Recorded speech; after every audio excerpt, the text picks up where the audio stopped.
the alley-oops at Kezar to the glory days at the stick. From who's got it better than us to brick by brick. It's always the 49ers way, from off-season to game day. Yeah, we talk back. It's the 49ers Cutback.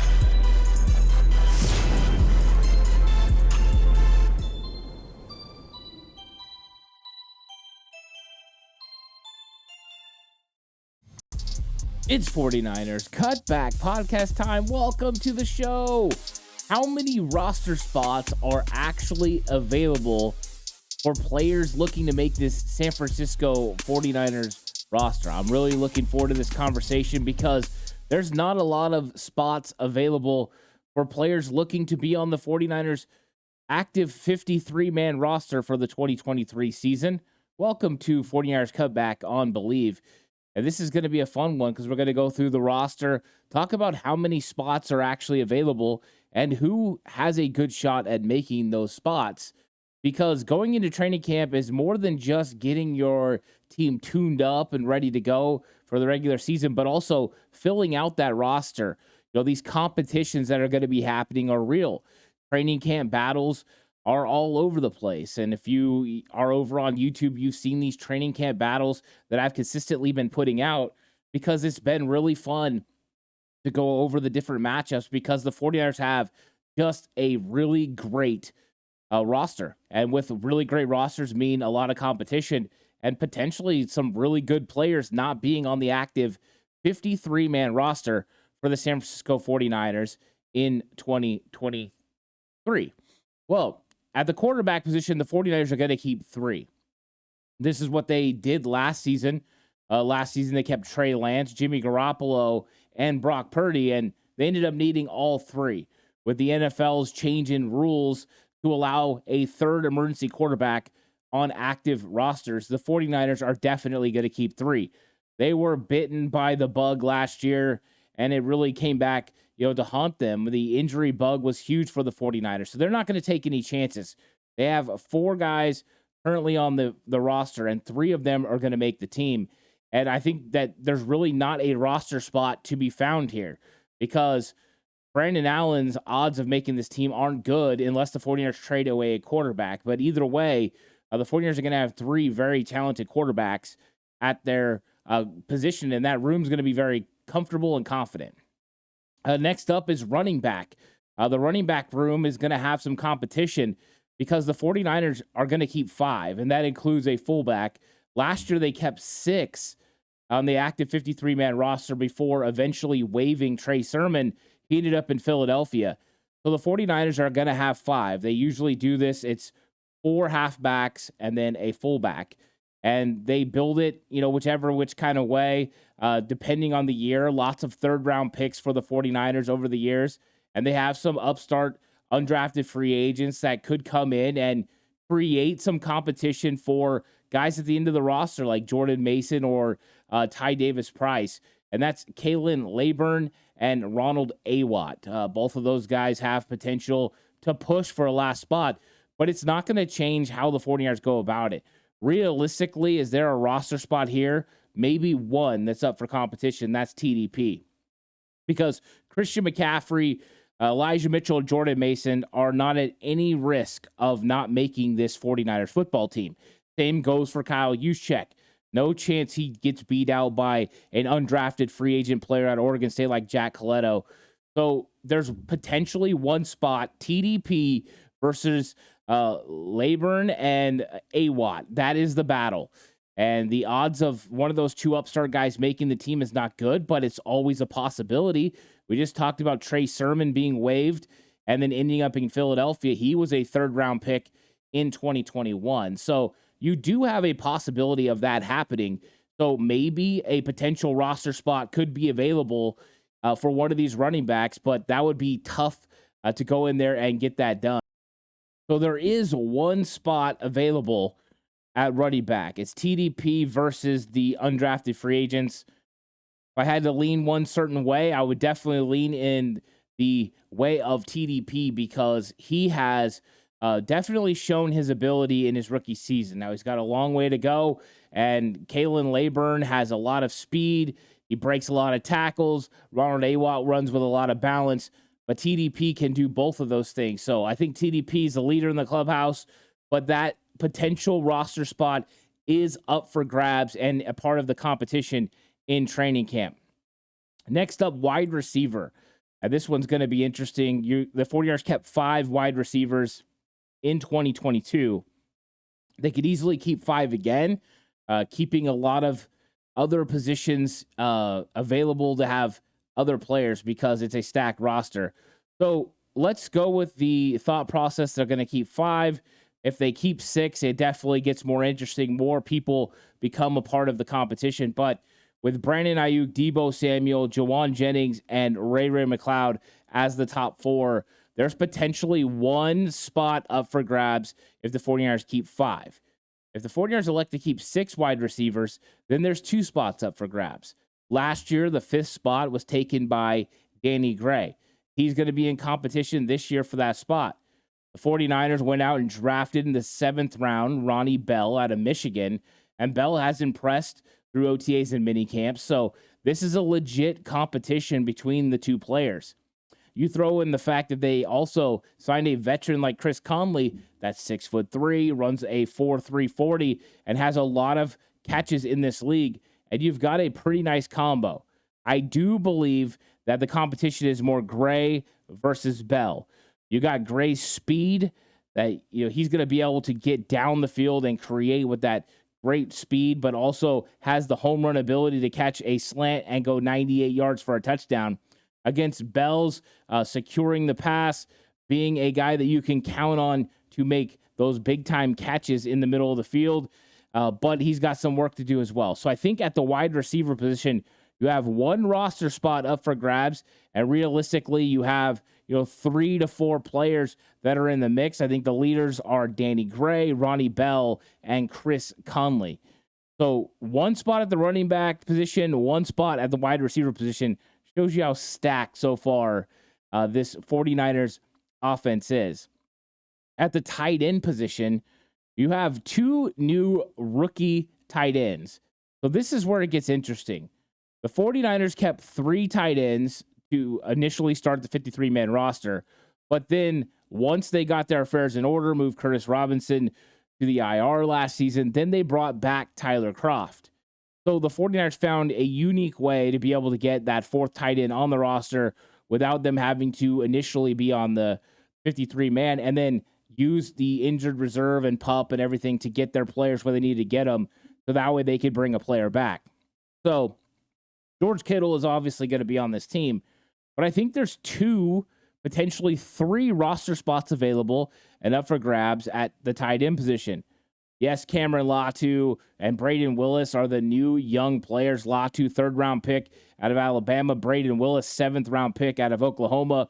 Both of them are big and fast and have unique traits that I'm sure Kyle Shanahan would like to use in this offense. Here's the thing. You've also got Ross Dwelley and Charlie Warner, who have been mainstays on this 49ers roster for a couple years now. In Dwelley's case, he's been here since 2018. So the 49ers have some guys they really can count on. How does this work out between how many roster spots available? I think it comes down to the development of Latu and Braden Willis. If Latu and Braden Willis develop at the pace at which the 49ers brass believe they can, it's going to be George Kittle, Braden Willis, and Cameron Latu as the 3 tight ends on this team. If one or both of them don't develop to the level that they should, then look for the 49ers to keep a Charlie Warner or a Ross Dwelley. Now, what they could do is exactly what they did last year. They could keep Latu and Braden Willis. They could waive Charlie Warner and Ross Dwelley. Now, with Charlie Warner's case, because he hasn't had 4 accrued seasons in the league, he could be claimed on waivers. In Ross Dwelley's case, he cannot. So they could pull a Tyler Kroft with Ross Dwelley. They could waive him once they waited and got their affairs in order as far as their 53-man roster and moved whoever they wanted to in the IR. Then they could bring Ross Dwelley back as a 4th tight end. I think the problem is they would actually like to bring Charlie Warner back as the 4th tight end because he's the better blocker of the 2. Dwelley's better in the passing game. Charlie Warner better in the blocking game. So this is going to be interesting the way the 49ers maneuver and use these parts at tight end to get the roster exactly how they want. Best case scenario, Latu and Braden Willis impress and they're ready to go. And the 49ers are just off. They're firing off and firing on all cylinders with these really talented players. Worst case scenario, those two guys aren't ready. They have to make a roster decision on one or both of them. And then they have to bring back Charlie Warner or Ross Dwelley as a veteran presence. And they end up starting week 1. And so I think that, or not starting, but being the tight end 2 week 1. So it's an interesting thing for the 49ers at the tight end position between these 4 players or 5 players, and how the 49ers keep 3, maybe 4 of them on the active roster. When you're talking offensive line, we pretty much have an idea of who the starters are going to be. 49ers could keep 8 or 9 offensive linemen.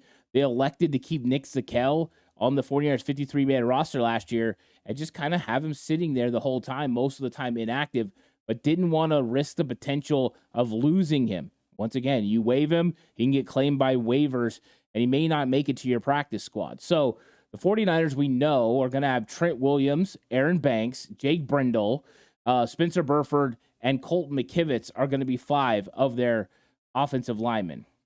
Then John Feliciano and Nick Zakelj are going to make this roster. That is 7. So you have potentially 1 or 2 spots up for grabs. And who are those spots between? Between Jason Poe, between Matt Pryor, between Jalen Moore. And I think Jalen Moore and Matt Pryor are in a competition. They would probably, if they could work out the roster, would love to keep both. If you have Feliciano and you have Zakelj on the inside and you have Moore and Pryor on the outside, I think you're feeling really confident about the 9 guys you kept on offensive line. The problem is, do you need that 9th roster spot for somebody else? You have the luxury of parking a player like Nick Zakelj on your 53-man roster, but having him inactive. That's going to be a big decision for the 49ers to have to make. And I think when you're looking at Pryor versus Moore, you're getting in one spot coming down. So it could be one of those spots come down to it between Moore and Pryor about who makes this 49ers roster. They've done a really good job of finding depth pieces, whether that's through the draft or even through free agency. But they've got to make sure they build this offensive line to be able to last the entire season. So with Pryor, he has a lot of experience in the league. Jalen Moore's experience is his time with San Francisco. He's going into his 3rd season. He was drafted in 2021, the same time as Aaron Banks. He's just a 5th-round pick. But the 49ers have to make sure they have a very solid backup for Colton McKivitz and a solid backup for Trent Williams. So it could be that the 49ers elect to keep both of those guys and keep 9 offensive linemen, because in that case, you have one guy on the left, one guy on the right, and they can start getting confident about what they can do for this 49ers offense. So let's flip it to the defensive side. So on the offense, just in case you're keeping track, we had 1 running back spot up for grabs, 1 wide receiver spot up for grabs, 2 tight end spots up for grabs, and potentially 2 offensive lineman spots up for grabs. So you've got a nice amount of positions that are going to be competitions in training camp and preseason to see who makes this roster. On the defensive side of the ball, at defensive end, the 49ers usually elect to keep 5 or 6 defensive ends. You know who the mainstay is, Nick Bosa. He's locked in, ready to go. And then you have other guys like Drake Jackson, who is going to be a shoo-in to make this roster. The 49ers are tremendously high on him. He works so hard during the offseason, putting on the extra weight, getting better. So Drake Jackson's a shoo-in. Those 2 guys are for sure on this roster. They go out and they get Clelin Ferrell. He's a guy that they believe in, Reclamation Project. He's for sure on this roster. Then it's who is on this roster after that. So potentially 2 roster spots available at defensive end. You've got Austin Bryant, who they signed in free agency, comes over from the Detroit Lions, former teammate at Clemson with Clelin Ferrell. You have new rookie outside edge rusher in Robert Beal Jr. Coming from the Georgia Bulldogs. And then you have Terry Hyder, who is a big-time Chris Kasarik guy. time in Detroit. He's successful. He goes to the Cowboys, loses that success, gets back with Kasarik in 2020, has huge success with the 49ers, goes to Seattle, struggles, comes back to the 49ers last year in 2022, is a jack of all trades and does a really good job. So it's going to be hard to overtake Kerry Hyder for the mere fact that the 49ers just count on him to make plays, and Chris Kasarik trusts him. So you have 3 potential players for 2 spots. The 49ers won't keep more than 5 edge rushers because of the talent at defensive tackle. The likelihood is either Bryant, Hyder, or Beal could get moved. Now, they could do what they did last year with Croft with Hyder, another player that doesn't have to go through waivers. You go ahead, you release him, and then you bring him back once you've kind of made some moves and moved some guys around. That's a potential way the 49ers could handle the defensive end spot. So 2 roster spots at defensive end up for grabs, and the 49ers really need whoever those players are to make an impact as part of the rotation after losing players like Jordan Willis, Charles Omenihu in free agency, and that was a lot of snaps and a lot of ability coming from that defensive end spot. On the interior defensive line, it's absolutely stacked now. Armstead, Hargrave, locks to make this roster. I think Kevin Givens and Kinlaw definitely have the inside track. And then I think after that, it gets interesting. Now, I'm not saying Kevin Givens is a lock to make this roster. I think his spot, Kalia Davis, could be up for that. Marlon Davidson, Ty McGill, all those guys have potential to make this 49ers roster. So I really believe there's 3 secured spots. Hargrave, Armstead, Kinlaw. And some might think Kinlaw is on the bubble. I don't. His salary is guaranteed. You don't get a lot of savings by moving on from him. He's still a big force in the run game. I think it would be more likely for the 49ers if he was struggling to go ahead and close him down for the season, put him on season-ending IR, than it would to be release him, because I don't think you get a lot of benefit from releasing Javon Kinlaw. So I think that the 49ers, ultimately, Kinlaw is one of the top 3, and then Kevin Givens, Kalia Davis, Ty McGill, and Marlon Davidson compete for 2 spots. If the Niners end up wanting to keep more edge rushers, this could go down to 1 spot, and that would really be interesting to see who makes it, because I think the 49ers, with the injury concerns to Javon Kinlaw, want to make sure that they have talent behind. So keeping 5 defensive tackles is very important. Possibly putting another one on the practice squad where Ty McGill was last year could mean that they get the players that they need, of course, on the defensive line. Because Kalia Davis has so much upside out of UCF 2022 draft pick, and the 49ers had him on the NFI the entire season as he recovered from an ACL injury. But he's an interesting prospect coming from playing linebacker to playing defensive tackle. His quickness is going to be on display, and he's put on a lot of strength as well. So I want to see how he progresses in this, what will actually be his rookie season playing in the NFL, and how he handles playing these snaps against these bigger individuals, and if he's able to get off blocks and that sort of thing. But he's an exciting prospect and player. I think the 49ers keep 5. I think there's 3 guys competing for that 5th spot, and all of them very talented. Kalia Davis, 6th-round pick. Marlon Davidson was a 2nd-round pick, and Ty McGill was with the team last year. He even spent time on the practice squad and was elevated. So the 49ers have a pretty nice roster of defensive tackles that they could definitely choose from, and I think it will come down to Kalia Davis versus the others to see who makes this roster. Next up is going to be at the linebacker position, and you've got very talented linebackers at the top, and then you've got some question marks.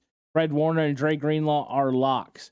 I would say after that, and then the next possible lock is Oren Burks, for the main reason that he's going to be slated to start at Sam linebacker going into the season, but he's such a good special teams player that even if he's not starting, he's going to be on this roster. The 49ers paid him very handsomely for his special teams, and he provides a lot of ability in that area. So you go Fred Warner, Dre Greenlaw, Oren Burks. 49ers kept 5 linebackers last season. Of course, they kept 6, but they put Curtis Robinson on the IR, and so it was actually 5 on the active roster. So the 49ers did something that's interesting. They kept Demetrius Flanagan foul, so they have a veteran presence, Well, they have 3 young guys, drafting 2 linebackers in the 2023 NFL Draft, D. Winters and Jalen Graham, to go along with last year's undrafted free agent Marcelino McCurry-Ball. I think the 49ers are high on all 3 of these guys and would like to keep them. So if the 49ers elect to keep 6 linebackers, they could. They could keep all these guys.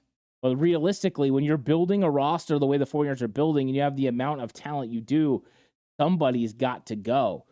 So there's 2 spots up for grabs at the linebacker position to be decided between 5 linebackers.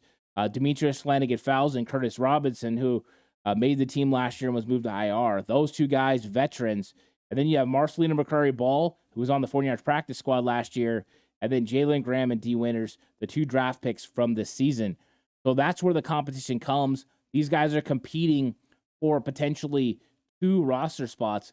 It's one of the funnest areas to watch during training camp because not only are you battling for a roster spot, but potentially a starting spot. With Azeez Al-Shire moving on to Tennessee in free agency, it opened a spot at Sam linebacker.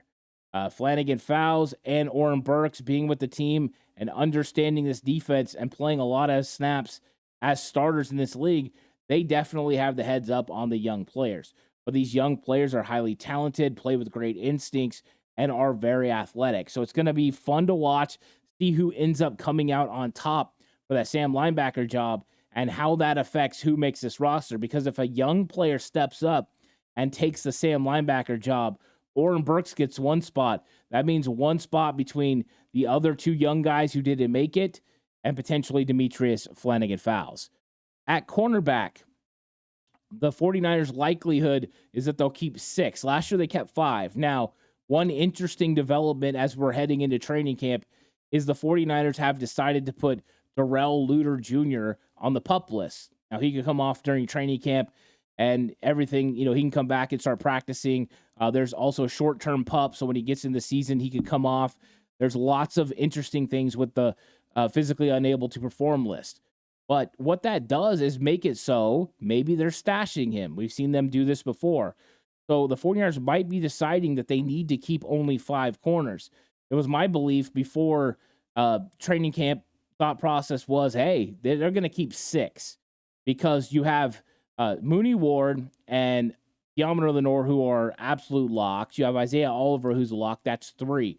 You were keeping 5. You could keep Sam Womack and Ambry Thomas. That would have made Darrell Luter Jr. be out in the cold, which made me believe, hey, they'll keep 6. But with Luter Jr. potentially being on the PUP list to start the season, the 49ers could elect to keep 5 and keep those ones we talked about. So there is a roster spot up for grabs here, and the 49ers have a plethora of players that are looking to get that spot.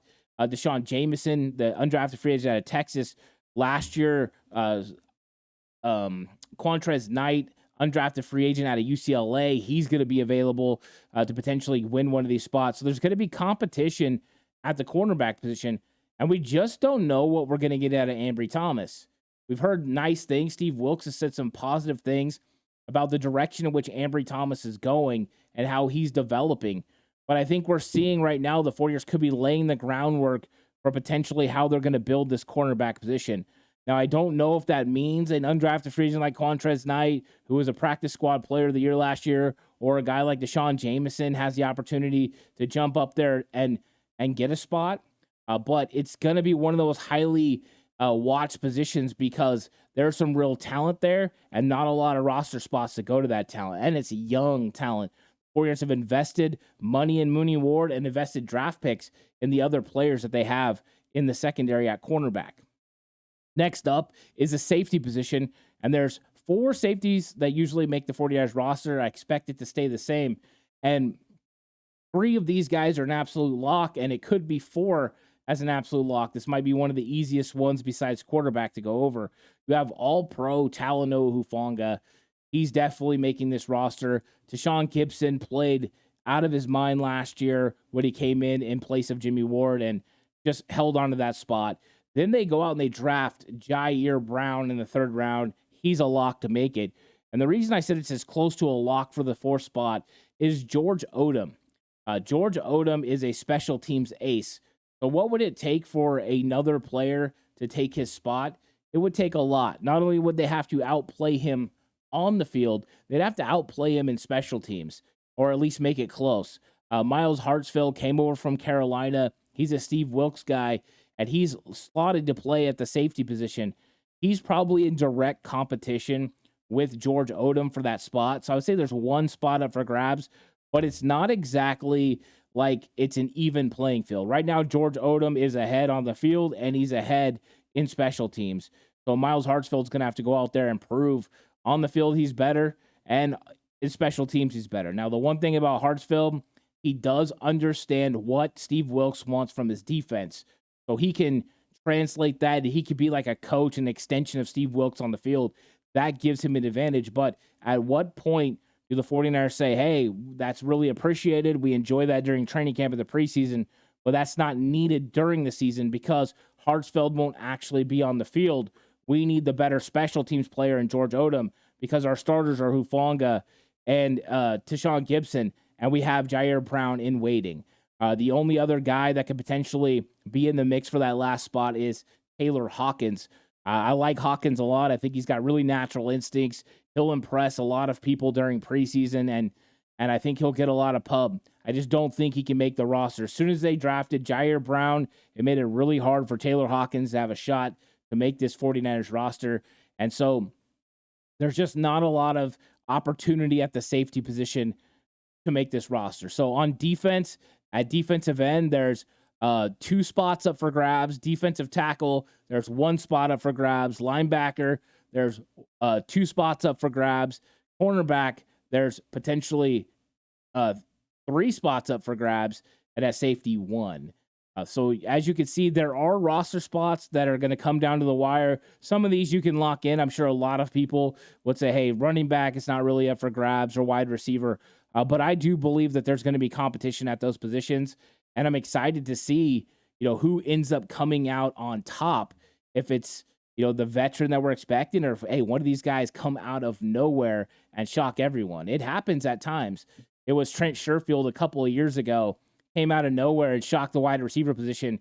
Next thing you know, he was on the team.